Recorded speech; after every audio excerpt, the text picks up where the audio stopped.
Okay, hello everyone. My name is Veronica Watson. I'm the Community Programs Manager here at IHCDA.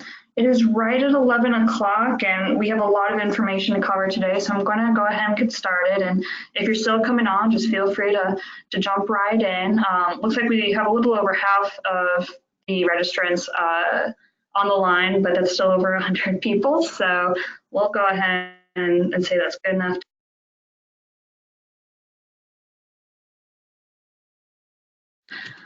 Okay, so I just want to start off today's webinar congratulating everyone on getting the tax credits this year. I know it was a little bit wonkier than it has been in the past, so it's definitely an accomplishment to receive the tax credits.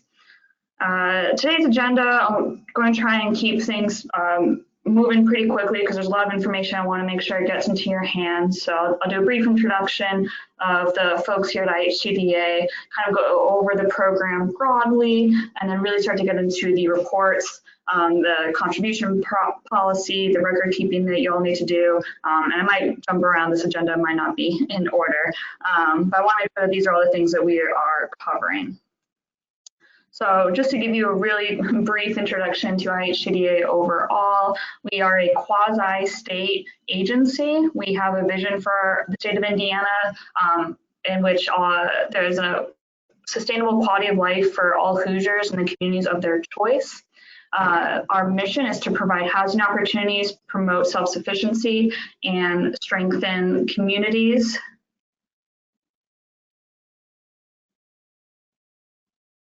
Okay, oh, looks like you guys can't see my screen. I'm sorry about that. I'll see if I can get the screen shared. Okay, thanks for jumping in, everyone. Sorry about that. You didn't miss that much. So yeah, like I said, here's our vision and mission for IHCDA, and I think NAP is kind of a really big part of our mission, or it kind of covers everything that we cover within our mission. Again, sorry about that lack of screen sharing. This is my first webinar I've done without any technical assistance, so we'll see how the rest of it goes. Okay, so to give you guys a little bit of context for who you'll be working with here at IHCDA, as I mentioned, I'm the Community Programs Manager for NAP, and then the staff member I work most closely with on this program is Vita Morris-Mays. She's the analyst for the program, so most of your questions, especially as they relate maybe to the manual, to your contract, to how the program works overall, that's going to be to one of us. If you ever use the NAP specific email address, you'll most likely get a response from Vita, followed by possibly myself if Vita's out of the office, busy, or maybe I just jump in because I find your question really interesting.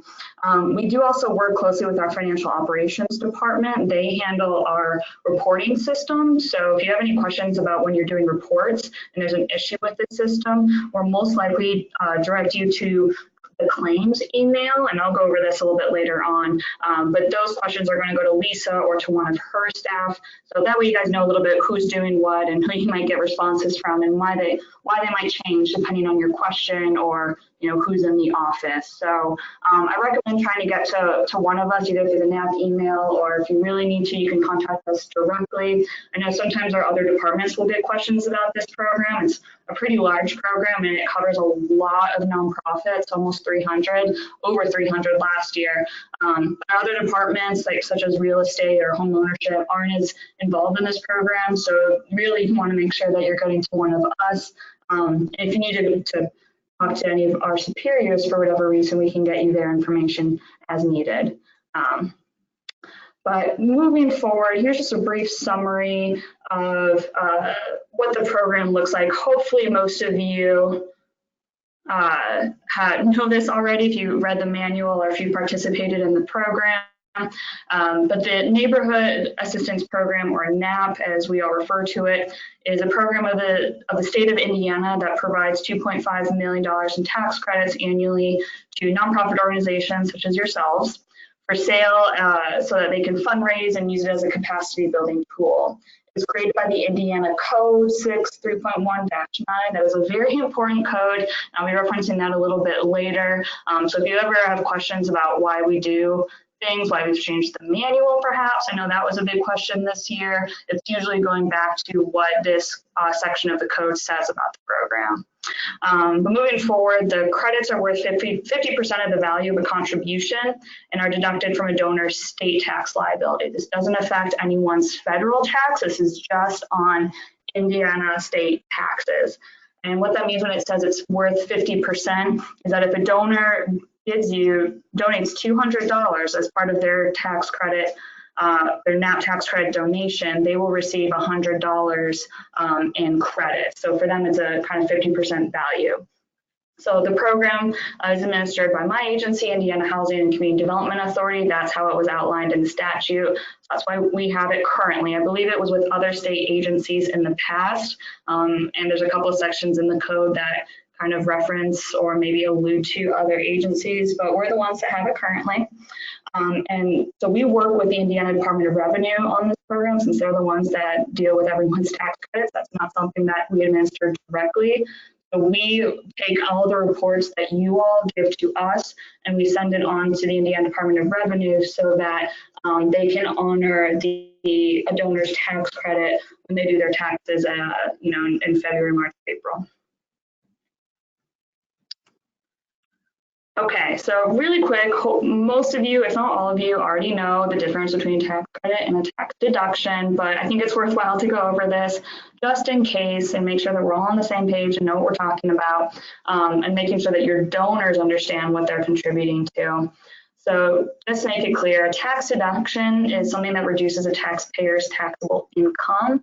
A tax credit is what counts as if taxes are already paid and then reduces that taxpayer's total tax liability. So whatever their income is and whatever they owe in taxes, the credit reduces that amount that they owe, whereas a tax deduction is what reduces their income that you start with. So we have an example here on this screen. I won't go into too much detail on it. I'll make sure that these slides are shared with you both in PowerPoint form, but then I'll also be posting this as a video to our website. So if you want to come back to this and take a look, or if you're having audio issues, it looks like a couple of people are having issues accessing the audio. That's not something that I can help with right at this point, unfortunately, but I will post this later so that everyone has access to the slides and to the audio.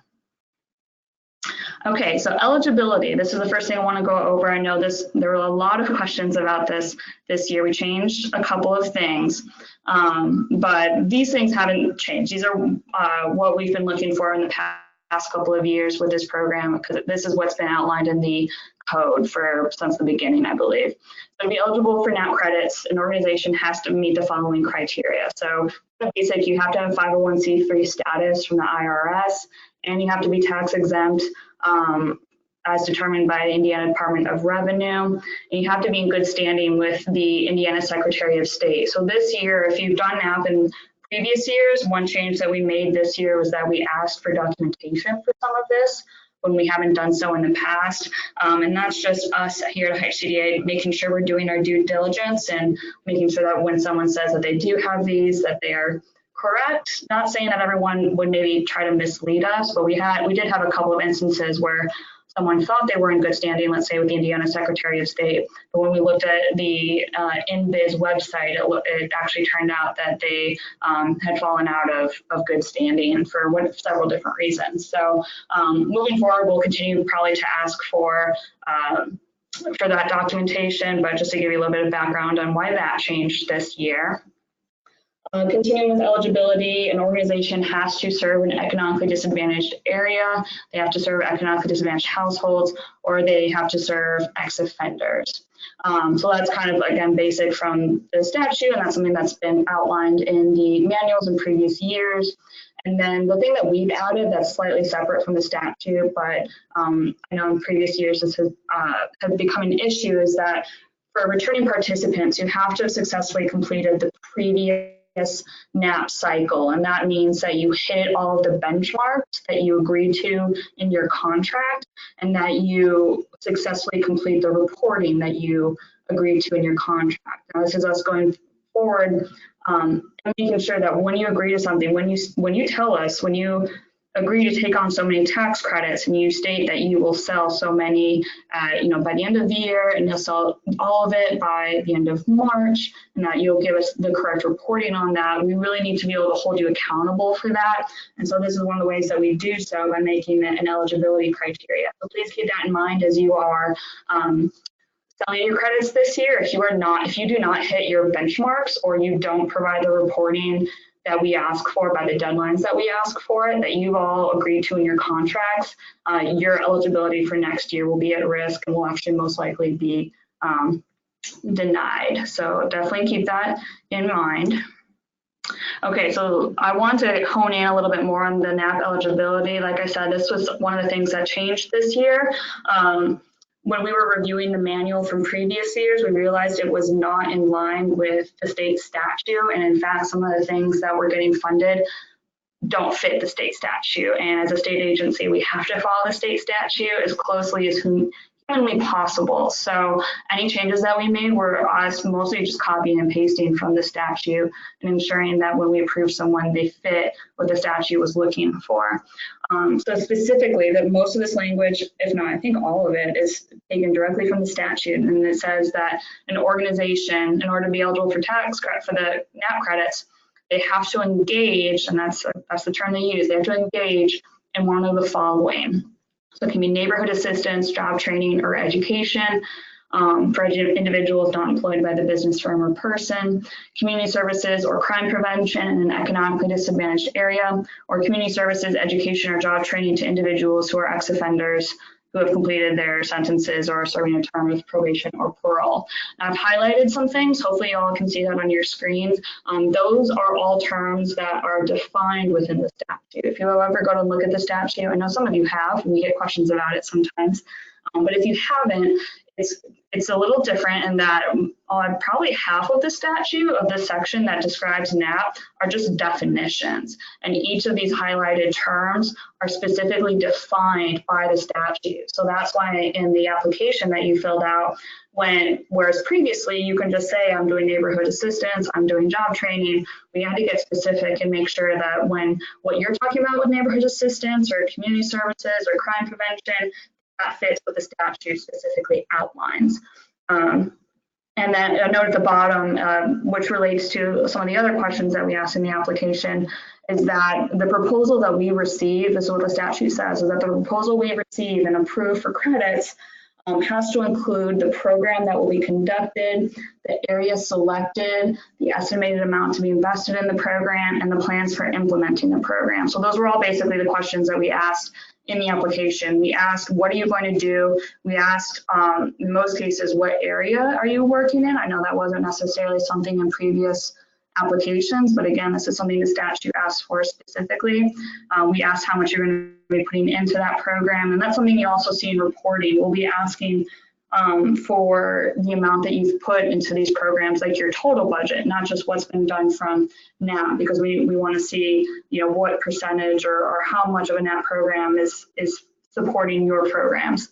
And then just your overall plans for how you're going to use the funds. So again, drilling into this a little bit more, as I said, all of the terms that were highlighted that were basically the service types that you all could apply for were defined by the statute. And again, these are copy and pasted from the statute. So when I asked for these on the application, that's why. So neighborhood assistance, they define it as furnishing financial assistance, labor, material, or technical advice, the aid in physical or economic improvement of any part or all of an economically disadvantaged area, or furnishing technical advice to promote higher employment. Job training is instruction to an individual who resides in an economically disadvantaged household or to an ex-offender that enables the individual to acquire vocational skills so they can become employable. Education is scholastic instruction or scholarship assistance to an individual who resides in an economically disadvantaged area or is an ex-offender that allows them to prepare for better life opportunities. So the one thing I want to point out with all of these, the biggest issue we probably got this year is that a lot of organizations in previous years were eligible according to the application and the manual because they served economically disadvantaged households. But if you'll see in these definitions, they all, except job training, refer to economically disadvantaged areas or ex-offenders in a couple of cases. But this is definitely a heavy emphasis on economically disadvantaged area, which is why that was made a question on the application for everyone other than if they were applying for job training or if they said that they served ex-offenders. So I just wanted to point that out, that again, this comes from the statute. They are looking for economically disadvantaged areas. They call out specifically a couple different types. That seems to be the focus of the statute and kind of the intent of this program is to help areas, which I think mostly makes sense given that this is also called the Neighborhood Assistance Program.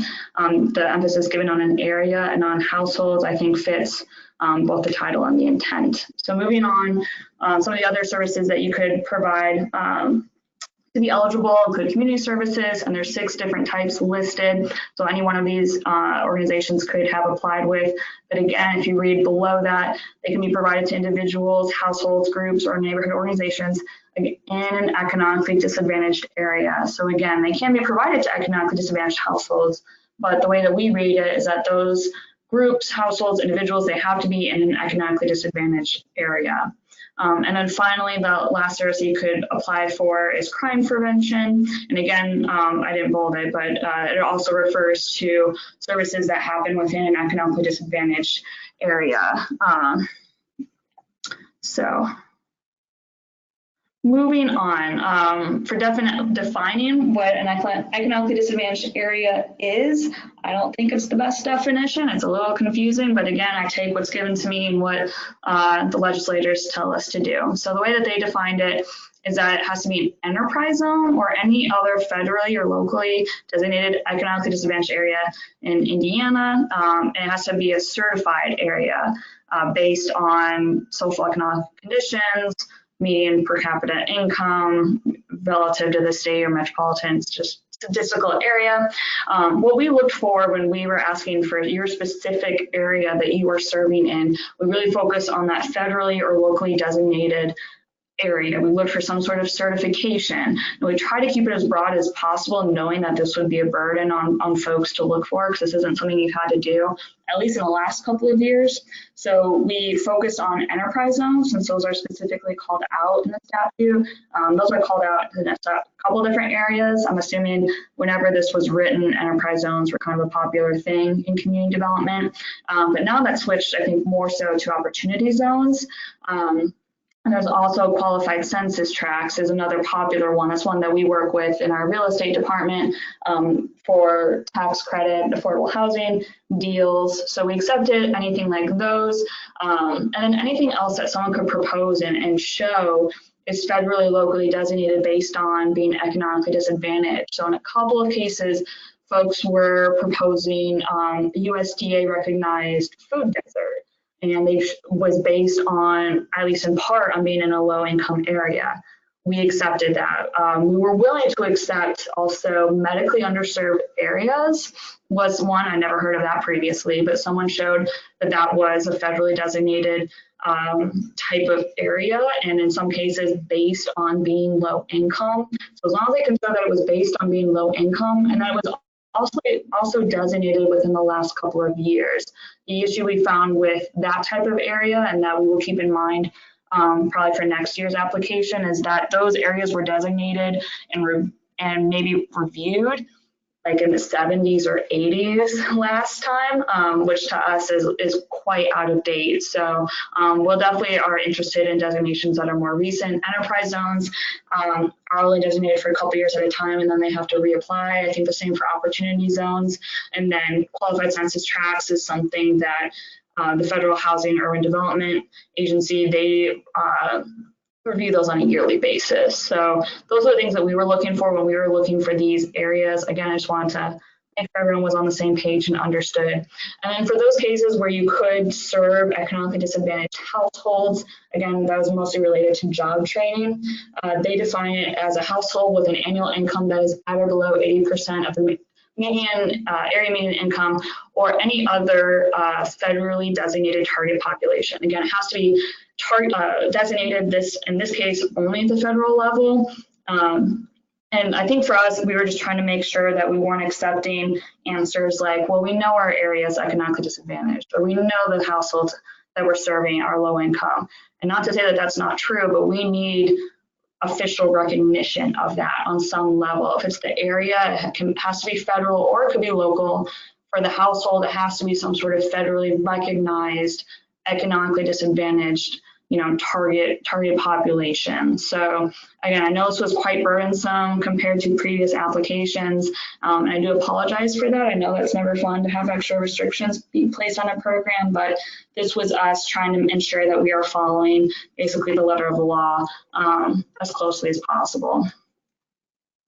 Okay, so moving on, now to get past, we're determined to be eligible if you're current tax credit holders, so we don't have to go too much more into that, hopefully. If you have any questions, go ahead and throw those into the question box and I will handle those at the end of the presentation. But moving forward, we did get a couple of questions about how the award process works. And like the eligibility criteria, this is outlined in the manual, and this did not change this year. So this has been the same, I think, for at least 3 or 4 years. And we do it by an allocation formula. So what we do every year is we take the amount of requested credits of approved applicants. We don't take into account the requests by those that aren't approved. We just take those requests by approved applicants, and we use that total and we divide the total number of available credits by that number. So it's always 2.5 million is the amount that we are given every year to allocate to organizations like yours. We divide that by how much everyone has asked for total. In the last couple of years, that's been somewhere between $8 or $9 million. And so from that, we get the allocation percentage. So this year, I think it was right at 25% or right around there. And so we multiply that by the amount that you all requested, and that is how we got your award amount. So the amount that you received this year is based on that percentage, which is based on how much everyone total asked for. We don't distinguish between applications types or application quality or project quality when we make a determination on how many credits you get.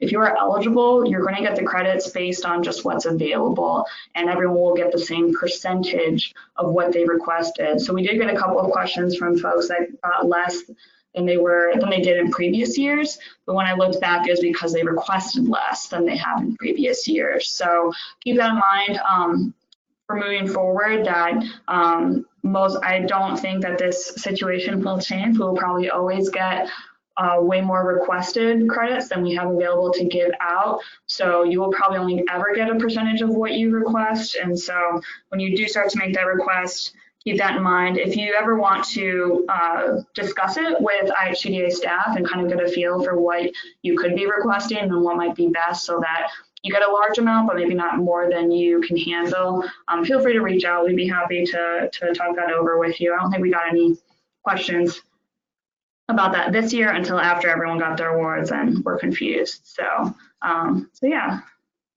All right, so going through a timeline, starting at when we announced the awards, which was right around June 11th, we issued the agreements by June 21st, and we had to do an agreement at a time. So some of you got it way earlier than June 21st, but we set a goal for ourselves to get them all out, all 274 by June 21st. And we wanted them back by July 1st, so that as soon as that agreement was signed and July 1st came around, which is when the program year technically starts, you can start selling credit. So you should not have sold any credits prior to July 1st. If you did, please contact me pretty quickly so we can try to work through that. But when you're reporting, all your donations should be reported as coming after on or after July 1st. So keep that in mind. Your first benchmark that you'll have to meet, which hopefully you're aware of because that is in your contract, it's going to be on December 31st. That is your 60% benchmark. So by December 31st, you will need to have sold 60% of your credits or more. Lots of organizations will sell more. A lot of them, I think last year almost half sold 100% by December 31st, and that's fine.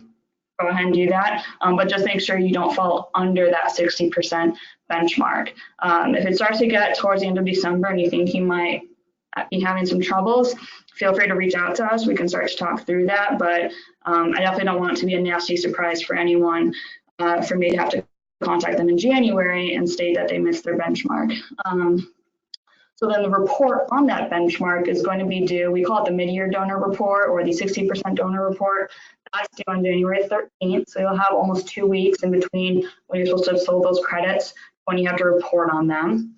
And I'll go way deeper into these reports in a couple of minutes. But after that, you'll have your 100% benchmark is going to be due on March 31st. So by March 31st, you need to have sold 100% of your credits.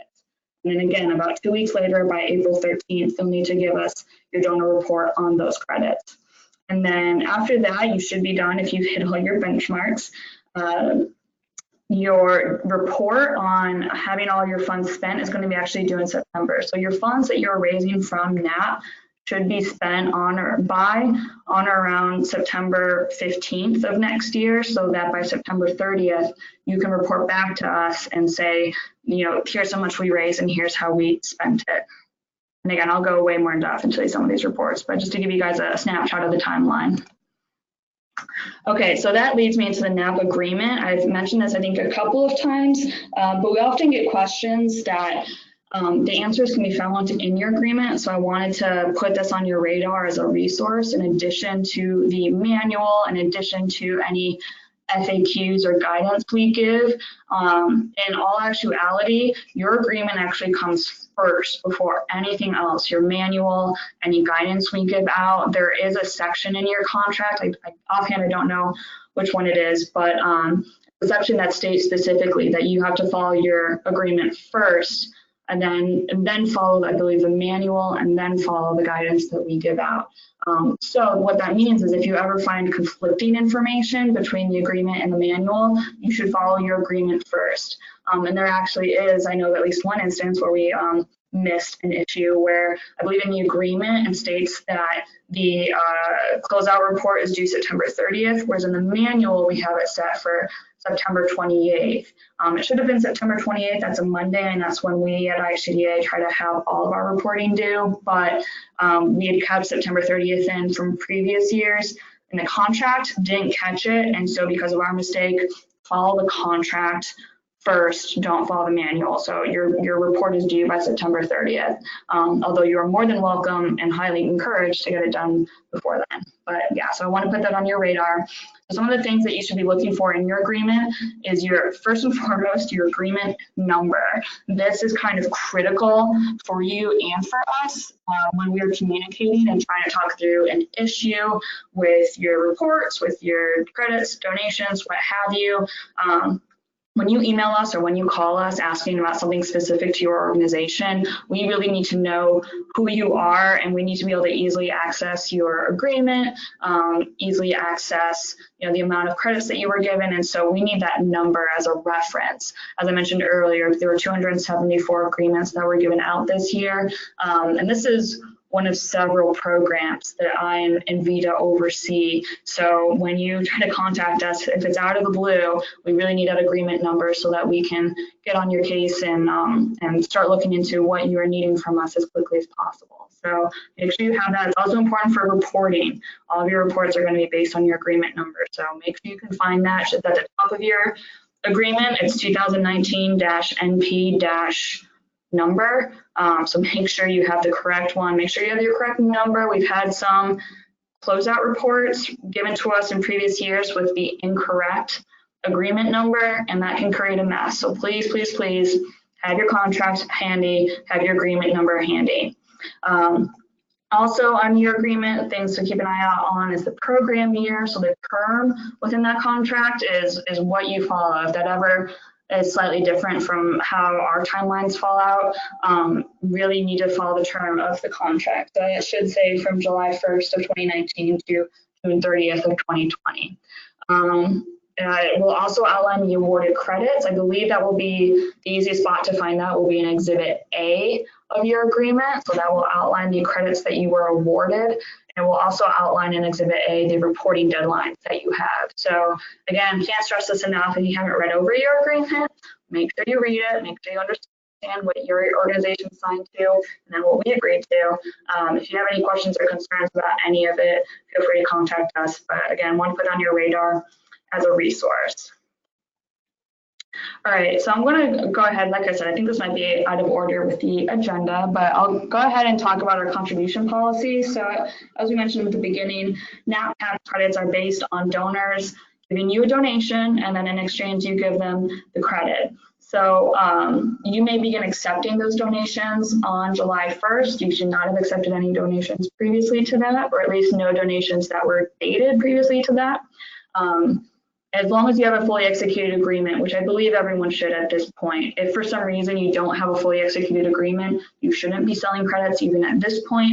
And I should have mentioned in the previous slide, if you don't have a copy of your agreement for whatever reason, you just never got that email or went to your spam and you missed it, go ahead and email the NAP email. I'll post that later on in the presentation, but we definitely want to make sure that you have the most complete executed agreement, copy of it for your records. So things to keep in mind include that no single contributor may purchase more than $25,000 in NAP credits in a calendar year. So that means they can't give more than $50,000 and have that $50,000 be, matched with a NAP tax credit. And that is really important, and it gets really weirdly tricky because that's based on a calendar year. That's based on January to December, and that's also based on when they're doing their taxes based on, whereas our program year is July to June. So that kind of gets it out of whack. It also gets a little out of whack because this is total. A lot of your donors, or at least some of them, will donate to multiple organizations. Your organization might not be the only one that a donor is contributing to and receiving credits from. So it's on them.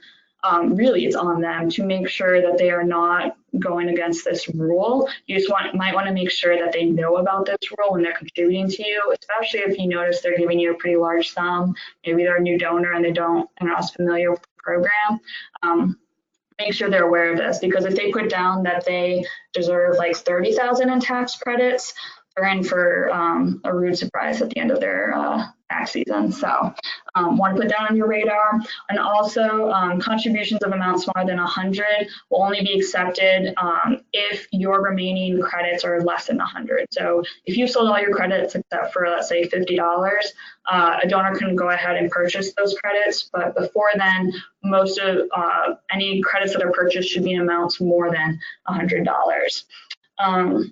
And then I also wanted to underline, we get this question a lot, both from organizations and from donors. And I know it can be a little confusing, especially given how we refer to the NAP program, but please keep in mind that credits for donations can only be claimed in the calendar year that the donation was made in. So that means if someone is purchasing one of your credits today, they would put it on their 2019 taxes. If they purchase one of your credits January 1st, even if it's one of your 2019 credits, it should be 2019, 2020 credits, but we often refer to them kind of in shorthand as your 2019 tax credits. But they purchase one of your 2019 tax credits January 1st, 2020, that will need to go on their 2020 taxes. And I know when it comes to giving to nonprofits and getting credits or deductions or whatever for that, in other cases, they might be able to donate or do something in January and have that still count as their 2019 taxes, but that is not the case for this. It goes by calendar year strictly. So as soon as January 1st comes around, that's going to go on their 2020 taxes. So at the end of this year, you might want to make really clear to your donors that if they want to get any extra credits on their 2019 taxes, that they only have until December 31st to do so. All right, so the eligible contributions, cash and check, credit card, those are all the easiest ones. If someone wants to donate stock, it can only be as liquidated stock. So basically it's cash.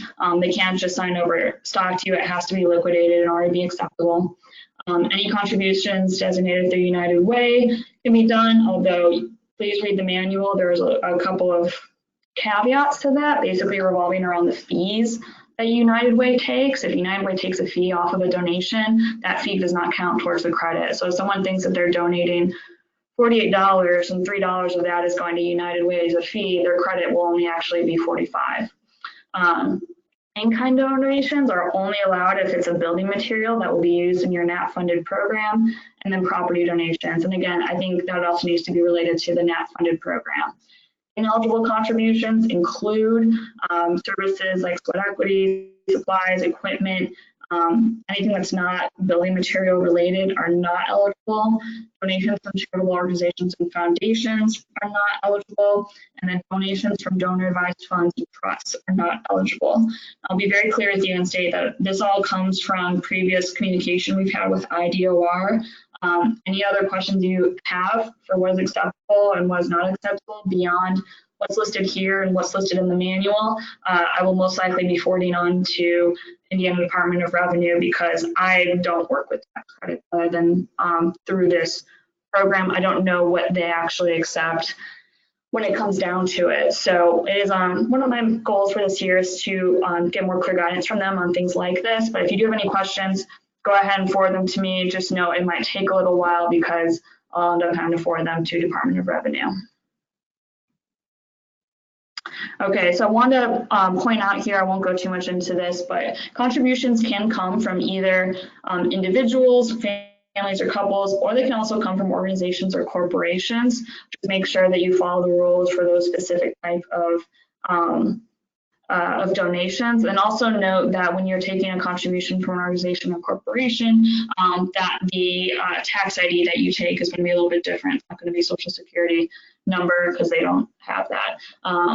Other than that, it should be all kind of the same as if an individual were donating.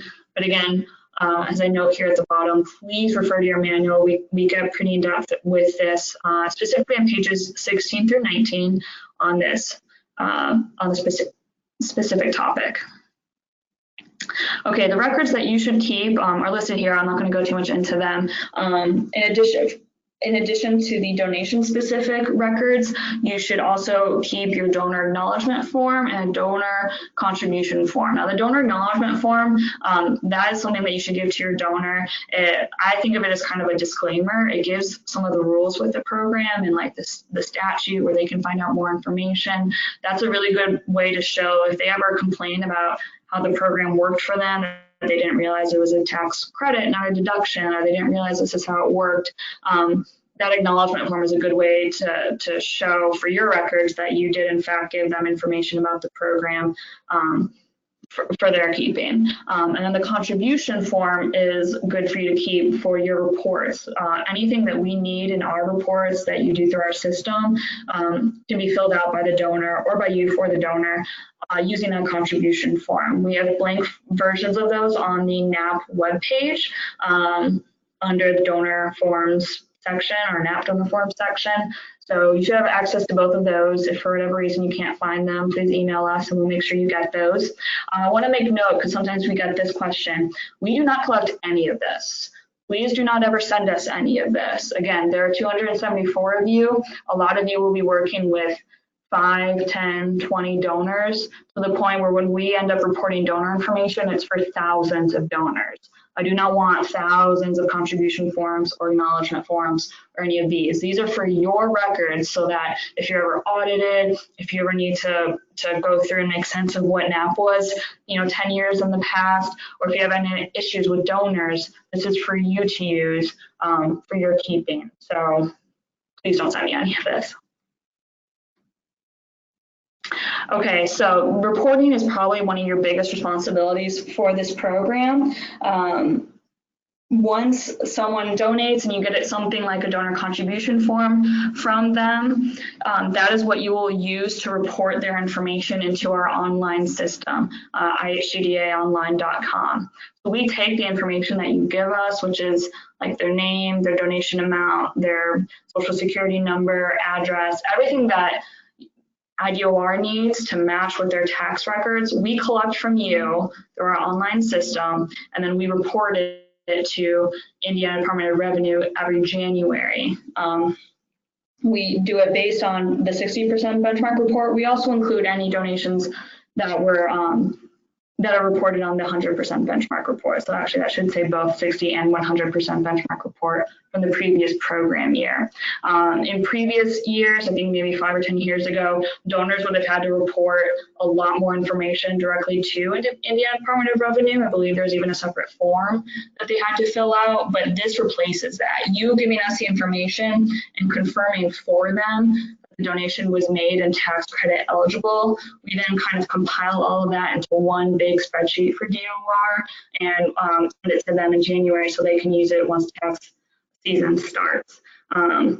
We also use that information to ensure that your organization has met all of the benchmark requirements for selling the credits.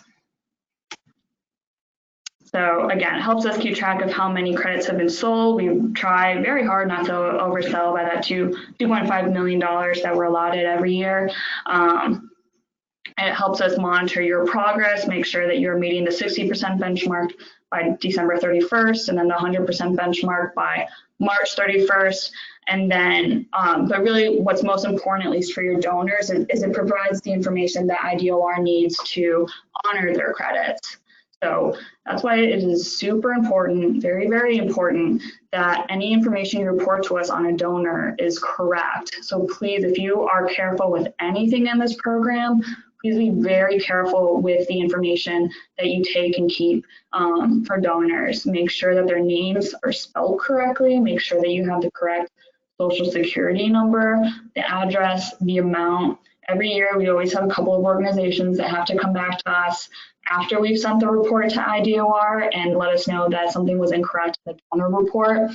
And that makes things very tricky for us, especially for you and your donors. We've had credits denied by IDOR because information was reported incorrectly, and that creates a whole big holdup for your donor that they really probably weren't expecting when they gave you that check for like $200. So to avoid all of that, please double check, triple check that the information that you're entering into our system for your individual donors is as correct as you know it to be. I know we can't avoid all issues, and given the amount of donors and organizations we work with in this program, you know, maybe having 20 or 30 issues a year, it's a lot on our end, but given the whole size of this program, it's pretty small. But if we can reduce that or at least keep it at that size every year, we would definitely appreciate it. And I know you and most likely your donors would really appreciate that. So double check your information. So the reporting process, as I mentioned, is there's a 60% benchmark that you have to meet in December and report on in January, 100% benchmark that you meet in March, report on in April, and then the expenditure closeout report that is done in September. So everything, as I mentioned earlier, is done on IHCDA Online. Currently, that is IHCDAonline.com. I have been told that that link will be changing at some point in the near future. Once that happens, I will let you all know so that you can get access to your reporting. But right now, it's still IHCDAonline.com. That link is in the manual. And again, if you ever have issues accessing it, let us know. But just be prepared when you do start reporting. The information that you'll need is listed there. And then the closeout report, unlike the benchmark reports, those are done on jotform.com using a link that I will share once the report is ready. It'll probably be like early next year. Okay, so as I've mentioned, the 60% benchmark report is supposed to be met by December 31st. It is for donations from July 1st to December 31st. The report is due on January 13th. Again, you have to have sold 60% of your credits. If you don't hit your benchmark, so if you sell less than 60%, or if you submit your report, your full report after January 13th, that includes if you submit a report on January 12th that shows you only sold 50% of your credits, and then you say, oh wait, I forgot to include Mary Sue, and her donation will get me over 60%. But if that's not done until January 15th, I still consider you not meeting those benchmark requirements, and so you could still lose eligibility for the following year. We're trying to really crack down on this to hold everyone accountable to these requirements, to these standards that we've all signed on to in the contracts. So again, please keep this in mind as you start to sell and report on your tax credits. We do have reporting instructions that we provided, we've updated and provided on the NAP webpage. The link is on the screen. It should also be in the manual. I'm actually pretty proud of this resource. I think it goes a lot more in depth than maybe previous instructions have on how to fill out these benchmark reports. If you start selling your credits and you start entering your donations and you have an issue following the reporting instructions, please let me know immediately. I want to make sure that that is as handy as possible for you all, so that when 270 of you are trying to finish the reports in December and January, we don't run into issues. All right, I want to make a quick note on deallocation, reallocation. This is something we've done in the past, where if you don't meet your 60% benchmark, any unused in December, any unused credits are going to be deallocated from you and then reallocated to organizations that have sold at least 100% of their credits by December. This is slightly changing, or will most likely be changing, because in the last couple of years, we've only had maybe 30 organizations or less facing deallocation. And I think this last year we had something like 120 or 150 organizations being eligible for reallocation. And the total amount, that we got from deallocating was like $82,000. So the contracts that we sent out to 120 or 150 organizations for extra credits ended up only being for less than $500. This is a very time-intensive process on our end, and in our eyes, it hasn't resulted in a huge payoff. Contracts of $500 is not something that we at IHCDA normally deal with. So if we face a similar situation where the amount of credits basically is probably is either less or well under the six-figure range, and this last year it wasn't, we will most likely not be doing this process again. So if you miss your 60% benchmark, in the past you would have been deallocated. Moving forward, unless there's a huge amount of funding that's available to be deallocated, we won't be taking the credits from you. You will still lose eligibility for the next round, but you can continue to sell the rest of your credits for the program year. And then if you, in the past, have sold 100% of your credits by the end of December, I wouldn't necessarily expect a small amount to come back to you in January. Again, unless there's this huge amount of credits basically left on the table, we would definitely want to get those out the door. But if it's well under 10%, and it has been the last couple of years, to us, it's just not really worth the entire 2 or 3 weeks we had to spend on that process. So I want to put that on your radar for those of you who were expecting this to come in January. I wouldn't completely count on it happening this year. All right, the 100% benchmark report. Those are for donations from January through March. It's due April 3rd. The report is due April 13th. Again, you have to have sold 100% of your credits. If you don't, you will lose eligibility for the next round. And the one thing to note, we always get questions about this, so I'll try to post it as much as possible. If you sell 100% of your credits in December or by December, report on them in January, and then you don't get any extra credits from deallocation, reallocation that you would need to report on, you don't have to redo this report. That basically, in that situation, that would have meant you've reported on all your credits already. We don't need any kind of copying and pasting of a new report. And again, all this is covered in the reporting instructions document that we provide on the webpage. All right, the last report that you'll have to do basically falls outside of the term of the contract, which is a little weird, I know, but we do need to follow up and see how all the funds that were raised are used. We need some sort of kind of accountability measure to make sure that the things that everyone applied for is actually what ended up happening, or if not, know the reasons why. So it'll be a somewhat short report. Those of you who did NAP last year have seen the report that we're putting out for last year's credits. It's just asking how much did you raise, what did you do with the funds, and were there any issues. So the report is due on September 30th, 2020. It'll be done in JOT form. I'll email the link probably late this year or maybe early next year once it's ready. If you turn in the report late, you'll lose eligibility for the next applicable program round. So that will end up being the 2021 program round. If you don't do any report, which we have had a couple in the last couple of years end up doing that, you'll lose eligibility for 3 program rounds. We take these reports pretty seriously. We need to know how funds are being used. And so if you don't follow through on that, there's going to be some consequences. So again, if you have any questions or issues with this, you can always reach out to us. Okay, so claiming the NAP credits, this is from your donor's perspective.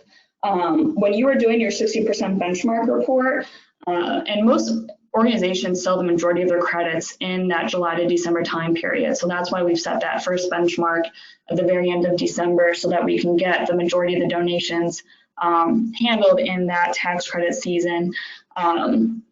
Again, they will claim their credits based on the calendar year that they donated in. If they have an issue with their credits being denied, and we always have this every year, it's not something we can completely avoid, but most likely they will reach out to you. If they reach out to us or to DOR first, we will most likely redirect them to you. And what we will need you to do is verify that they in fact made the contribution, and probably made it in the contribution that in the year that they are trying to put it on their taxes for. We need to make sure that you reported that contribution and that anything that was reported was accurate, and then also making sure that they haven't tried to claim more credits than they're allowed. So just kind of double checking everything. And then if everything passes muster, if you did everything the way you were supposed to, that's when we can step in and reach out to IDOR and see what happened. I know in one case we've had an individual had his credit denied because he put in, I think, the wrong tax code at some point. So that was something that we had to work out with DOR and the individual. But yeah, just to put this on your radar, this doesn't happen very often, but it happens at least a couple of times every program year. So just make sure that you're familiar with the steps that we'll have to take. And if you can, try to discourage your donors to reach out to IDOR first without talking to you or an IHCDA. Normally, I would say 90% of the issues are between what you reported and maybe how we reported something. We might have made a mistake in our report to IDOR.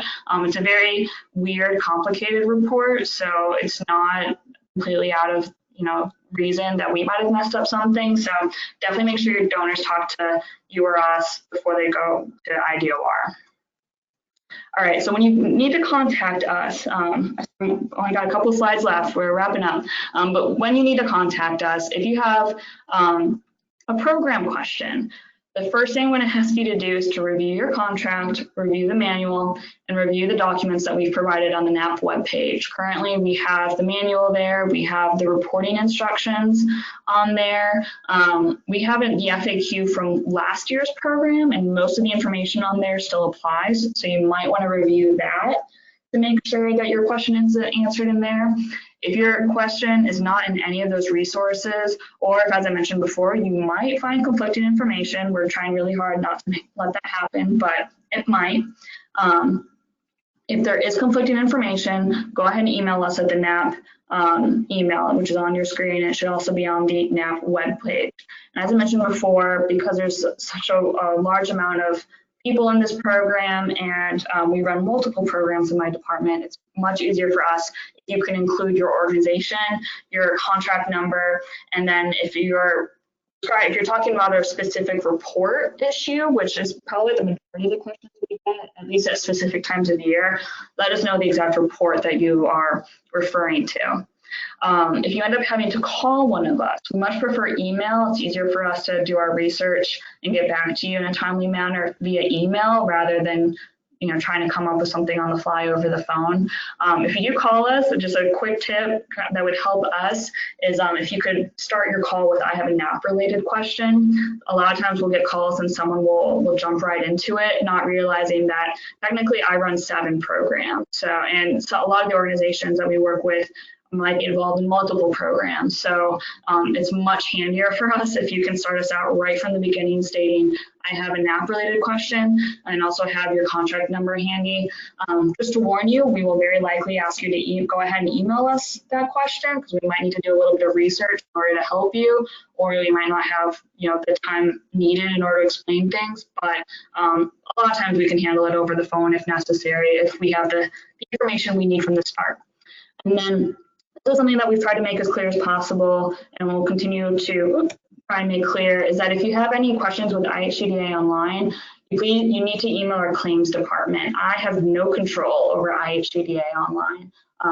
So if you have any questions, if you're having an issue accessing your account, registering, the report isn't going right, most likely I cannot help you. I want to, but I can't. Our claims department is going to have to walk you through it. So you can email them your questions at claims@ihcda.in.gov.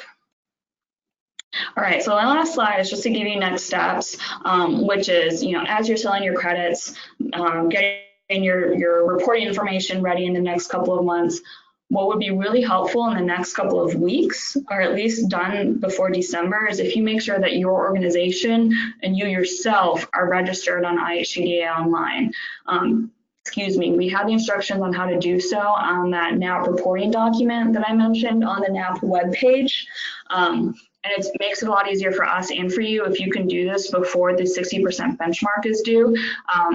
The report, in the past, you've usually only had a week, maybe two, to do that report between when the credits had to be submitted by and when the report was due. And so people usually waited to access the system until like a week or two before the report was due. And if they ran into an issue, they'd have to call claims, and that usually ended up being like 50 people ended up having to call claims at the same time. So do us all a favor, do yourself a favor, go ahead and get the registration issues worked out now. Make sure that you can register, make sure if you've done it in the past that you still know your login information. If you have issues, work that out now, and then keep the information handy for January when you need to do your first report. It'll just make things go a lot more smoothly when you're not freaking out on claims, that you need things done like today. Because we always have that happen, and it's always more stressful than it needs to be. So that is all. I probably went a little bit longer than I meant to. We still got a couple minutes for questions. I'll try and go through all the questions, even if that goes over 12 o'clock. If you'd like to stick around to hear those or ask your own questions, feel free. If you need to leave, I will go ahead and post a recording of this webinar later today, or if not, maybe tomorrow, so that you have access to that information. Or also if you maybe had audio issues that I couldn't help with right off the bat, you'll still have access to everything that was discussed. And as I've mentioned, if you need to contact us for any reason, you can always reach us through the NAP email.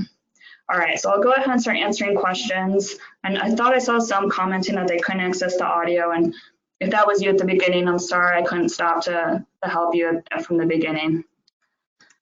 Okay. So the first question is the award amount, the amount in credits. So if you're awarded 4,000 in credits, you need to bring in 8,000 in donations to fulfill the obligation.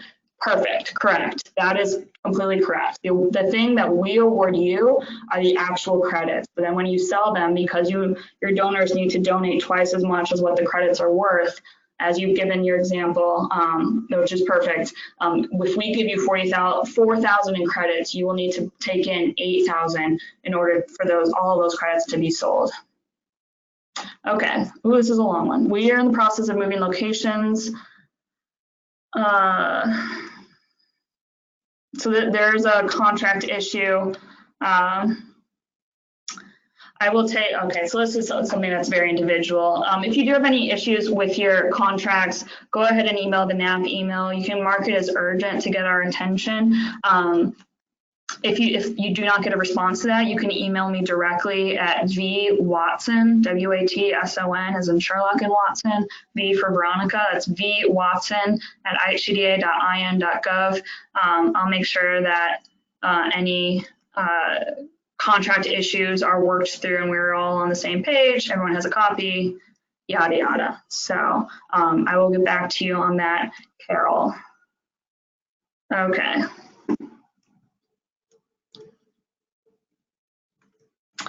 Okay, so again, with what does that mean for the award? So a lot of you, I believe if you requested $40,000 in tax credits, I believe what you ended up with was $11,399 in tax credits. So that's your tax credit amount, that's your award.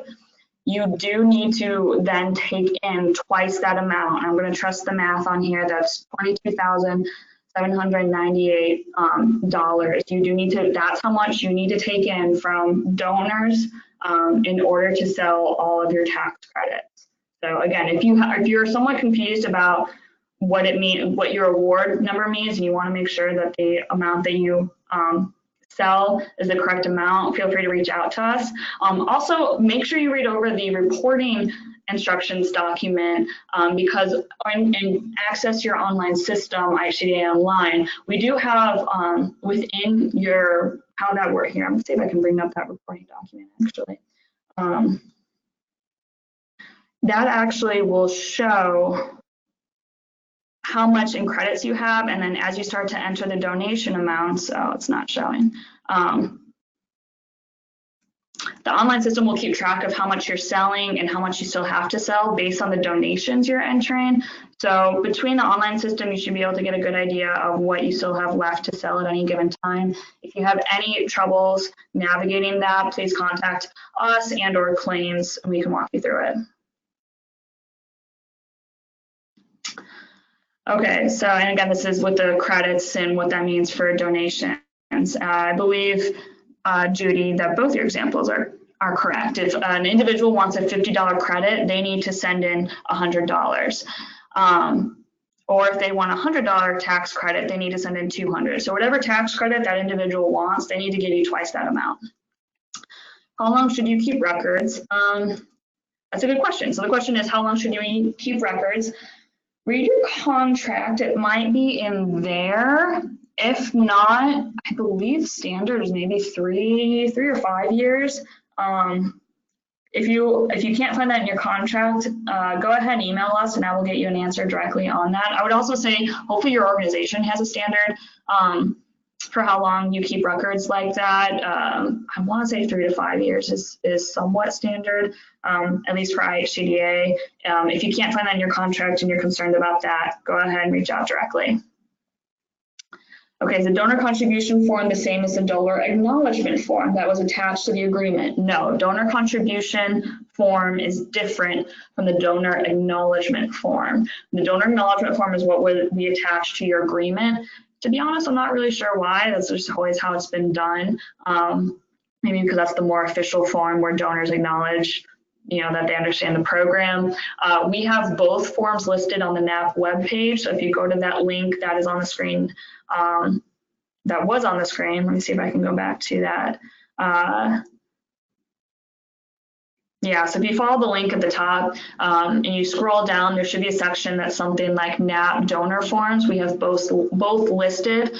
Donor acknowledgement form is just a nice thing to use for so that your donors understand basically what they're getting into. The donor contribution form is really for your use because it'll ask for all the information that we ask for in the online reporting system. Okay, if you already have verbal commitment, oh, this is an interesting question. If you already have verbal commitments for 100% of your NAP credits, can you skip the 60% and just fill out the 100% benchmark report? Well, I would say first, you cannot fill out reports based on commitments. You need to have sold your credits. So you actually need a check on hand, you need cash, you need something that shows when that donation came in. You can't just get a written or verbal commitment for a donation. Only accept donations, only report on actual physical donations or virtual donations. And the way that will work is no matter what report you do first, whether you're just reporting on 60% or 80%, or if you're going to go ahead and report on all 100% of your credits that you have sold those by December 31st, you will just go ahead and you will enter it as the first half report. I believe that's how it is technically referred to in the online reporting system. And then if that reflects 100% of your credits, you would then just never have to do the second half. Everything would already have been referred to on your first half. So hopefully that makes sense. Again, if you have any questions with reporting, go ahead and reach out directly.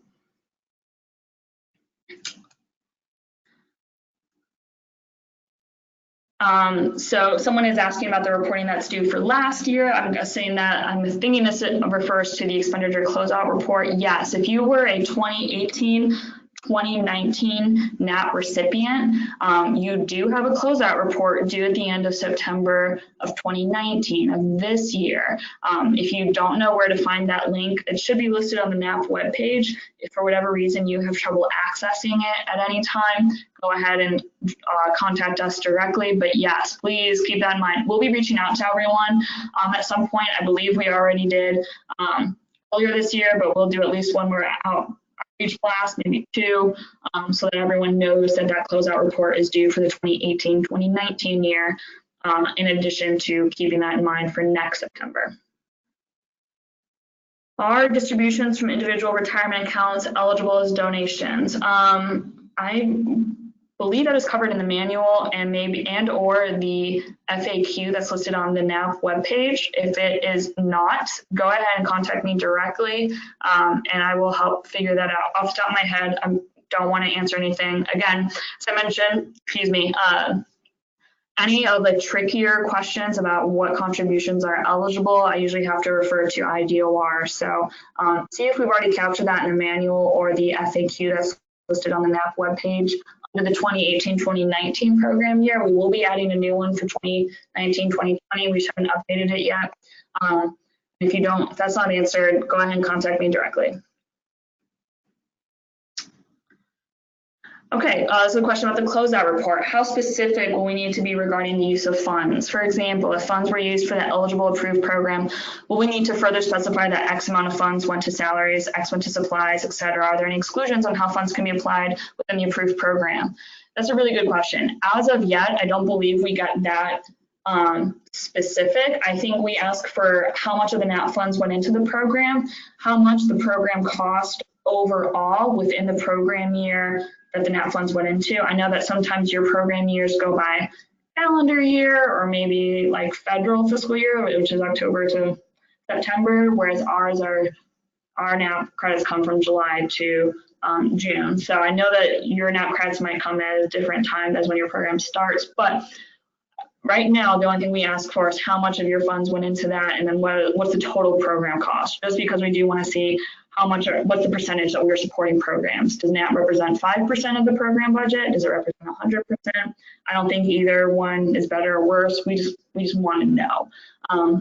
So far, we are not asking for anything more specific in that. And as of now, there are no exclusions on how funds can be applied within the approved program or project. That might change next program year. That will not change within the current program year. We very rarely create new rules for an ongoing program year. I know it's not fair to change it on you based on what you expected when you applied, and especially given that you have a signed contract, it's very hard for us to do that, and we try to avoid it. So no, as of yet, as long as you're spending the funds as you said you would in your application, we're not asking exactly how those funds are spent within that approval.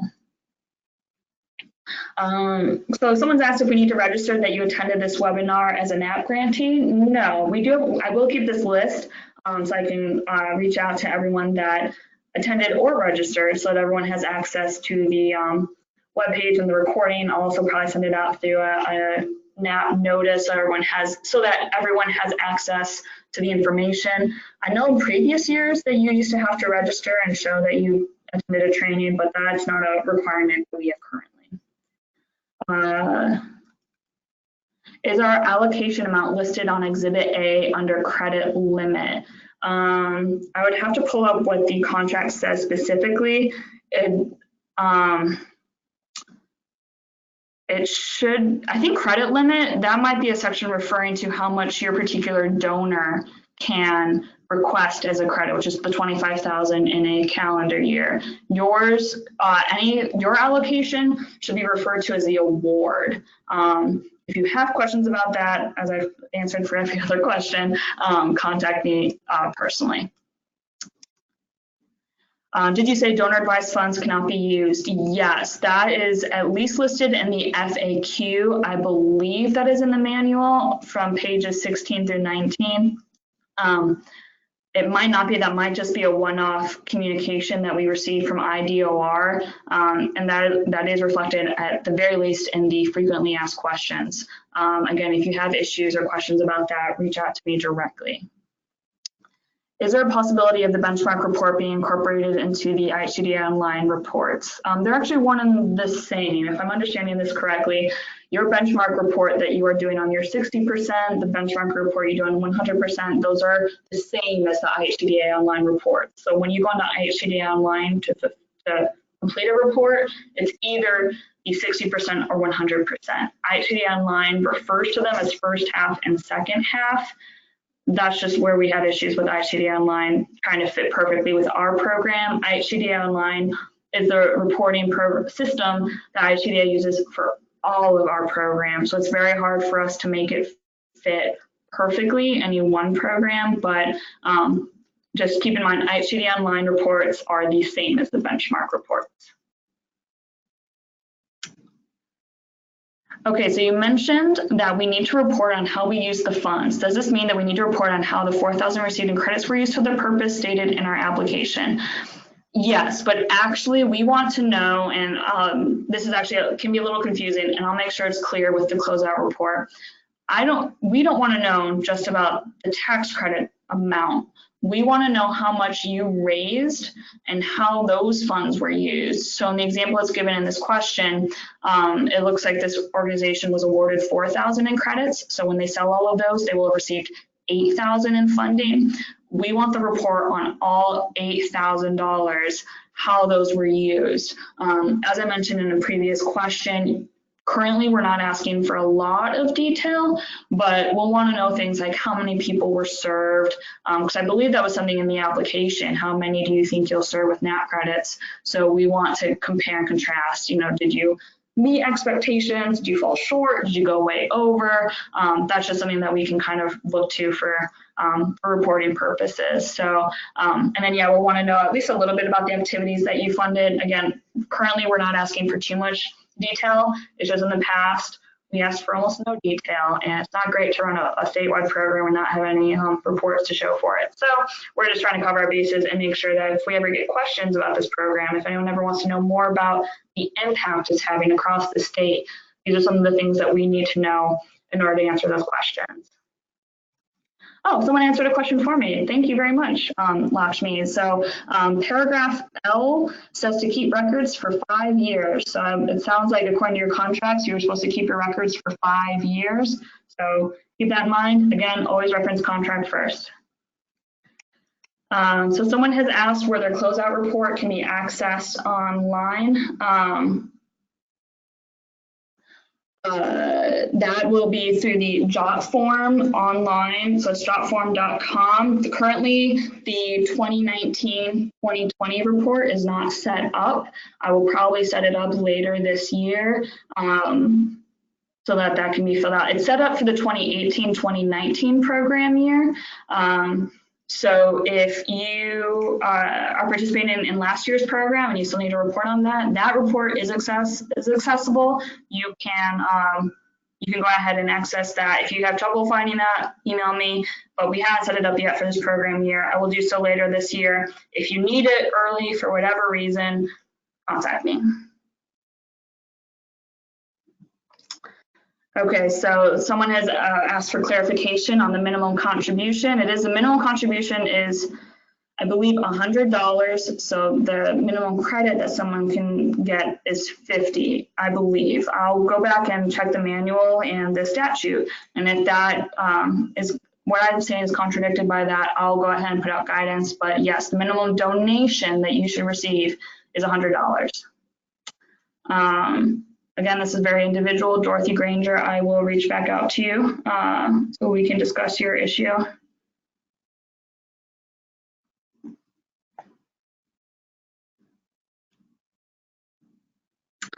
And again, if you are having any issues finding something in the manual, go ahead and reach out to me via email. Does the donor need to submit any paperwork with his or her tax return to document the credit? As I understand it, no. I don't believe so.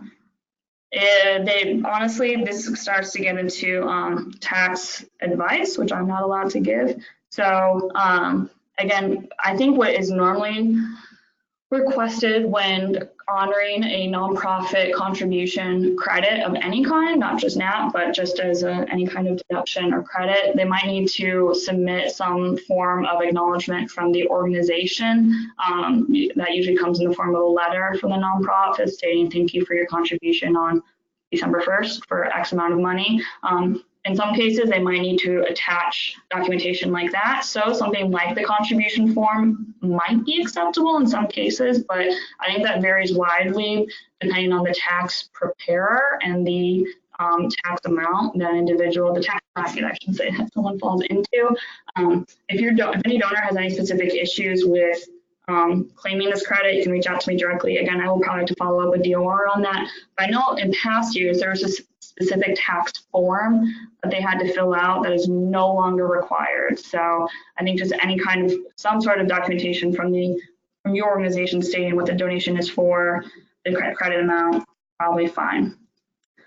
The earliest that you can do, so someone is asking when's the earliest you can do the closeout report. I would say as soon as you spend the money. So don't sell all your credits tomorrow and then try to send in a closeout report the day after. I don't want to know, the closeout report isn't to tell me that your funds were collected, that your credits were sold. I want to know in that closeout report how the funds are used and basically what impacts they had. So it's going to be at least a little bit of lag time in between when you sold the credits and when you actually spend the money. But as long as you've spent the money and you can report on it, then you can do the closeout report. So like I said, if you need it early, go ahead and contact me. Is the $100 to $25,000 limit per calendar year referring to the NAP credit or the donation? The $100 minimum, I believe, is the NAP credit. I will go back and check the manual. The $100, or I'm sorry, that should be the donation. The minimum donation that you accept is for $100, so that their minimum is $50. I could be getting that wrong though, and I will look back to ensure. I know the $25,000 limit per calendar year refers to credits. So the most they can donate is $50,000 and have that be matched by credit. And again, that's assuming that they have $25,000 in state tax liability. Not everyone does. So if they try to get the $25,000 in tax credits, but they have less than that in tax liability, they might run into some issues. The donor contribution form, I do believe, is now it's either a PDF form that you can fill in electronically, or you can fill it in as a Word document. If you have issues filling it in, contact us. Even if it is a PDF form, in most cases you can actually write on PDFs, or I should say you can type in them. There is a or Adobe Reader DC, which is the most common free Adobe system. You can there's a button that allows you basically to go ahead and type in something on a form. So try that out. If you still have issues filling in the electronic contribution form that is now posted to the website, let us know. Okay, so someone is correcting me. Thank you. I don't have a contract in front of me. So again, always read your contract and be familiar with it. Because as you can tell, I'm maybe not as familiar with some of the language. So credit limit does refer to, someone is letting me know that anything listed under the credit limit, your award amount is under that particular heading. So I was incorrect in my guess earlier. That's what I got for not having it in front of me. Thank you.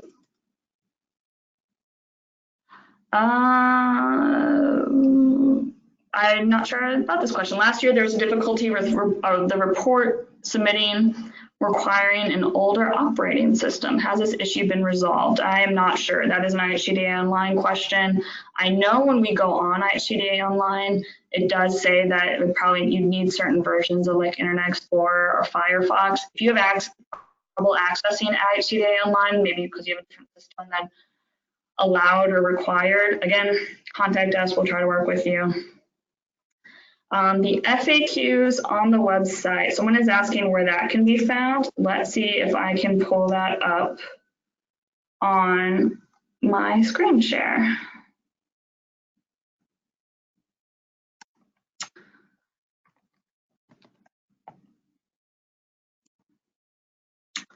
So someone's trying to find the FAQ and they're having issues.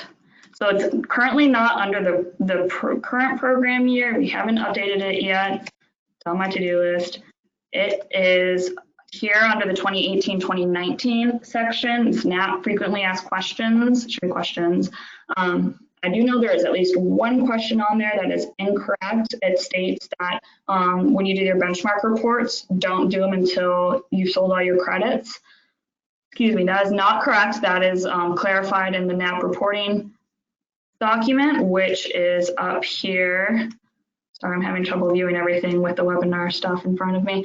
So the NAP reporting instructions I keep referring to that we worked really hard to make as clear as possible is here under the 2019 section. And that makes clear that as soon as you start selling credits, you can start to report them in the system. Just don't hit submit until your report is done. You've sold all the credits or the deadline has come up. We've had issues in the past where someone would enter a donation, they would hit submit, they would go back a couple weeks later to try and enter a new donation, but they can't. The report is closed because they've hit submit. Again, if you have issues with that, let us know. I just know that that's something that is incorrect on the 2018-2019 FAQ, frequently asked questions. That's something that I plan to update, just haven't gone around to it.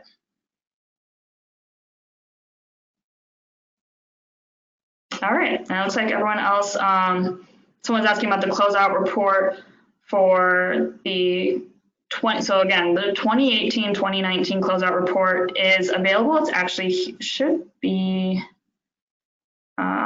I will have a, oh, you know what, here, there's a link to the 2018-2019 NAP year, which for those of you who had 2018-2019 credits, if you haven't submitted this report, you should. And here's the link for that. I do not have a link yet for the 2018-2019 or 2019-2020 program year. That is to come. All right, that was a marathon. It looks like I've got to all the questions, at least the ones that I could answer in a public forum. There's two I've made note of that are more of a private nature. And it looks like almost 70 of you are still on the line. So thanks for sticking around. I'm sorry it took a little bit longer than I meant to. I just want to make sure that I covered as much as possible. I know there are still at least a couple of unanswered questions. Let me see if I can, since we're all here, if you need to leave, I'll go ahead and post the recording to this as soon as I can. If not today, it will be tomorrow, but let me try and pull up the manual. I should have just got a paper copy of it in here, but let's see if I can find that $100 tax credit. So pro tip, if you're ever using PDF, search is always a good thing to try, and if you're trying to find something specific, you can search. And if you ever have a PDF that you need to type on, you should have a fill and sign ability. And then this is what you can use to type, you know, so if my system would work, here's where it would let me type in something. Yeah, so if you have let's say like the donor contribution form, if it's a PDF and not a Word document, you can go ahead and use this function to type in information. So let's see if that $100.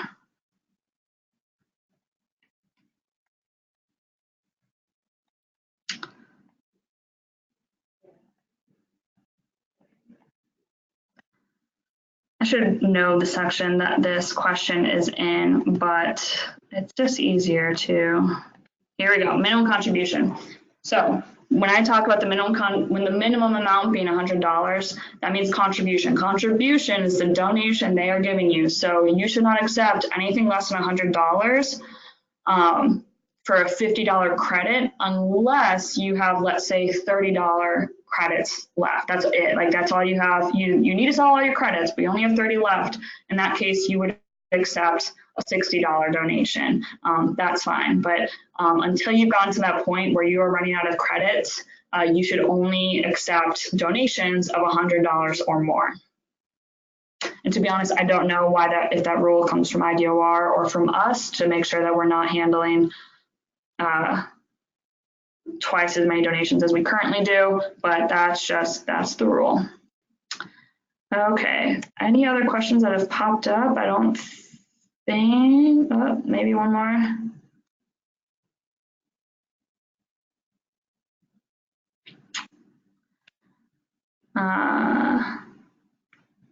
All right, so I think that's it. Like I mentioned probably 20 million times, and I apologize for being repetitive. If you have any questions that were not answered, or if you're listening to this and I didn't get to it in the time that you needed it, go ahead and email us. First, try the NAP at IHCDA.in.gov email. It's much easier for us to be able to focus and answer these questions correctly if we know that's NAP related and it comes from the NAP email. If you email us directly, we might end up having to push that aside to get to other things. So email NAP first. If you don't get a response, you can email me directly at vwatson@IHCDA online. I might have Vita forward it.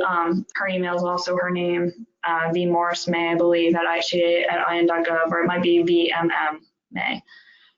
In any case, contact us. We will try and get to you as soon as possible. You can always call us if our email responses are not meeting your needs. So we try to be as helpful as possible. We're not always able to because this is dealing with tax stuff that IDOR has to do. But yeah, I'll go ahead and sign off. Thanks again for coming in today. Thanks again for making it through this process from application and getting the awards. I know it was a little rocky. This was my first year doing it, and I came on just a couple of months before we needed the plan for the program year. So my goal and expectation is that it will be a lot smoother here on out, and especially going into the next program year. I've learned a lot, and I know a lot of you have a lot of comments and some have sent suggestions, which as long as we're doing kindly, are very, very appreciated. So yeah, thank you for your patience, and I look forward to working with you all in the next couple of months. And with that, I will sign off.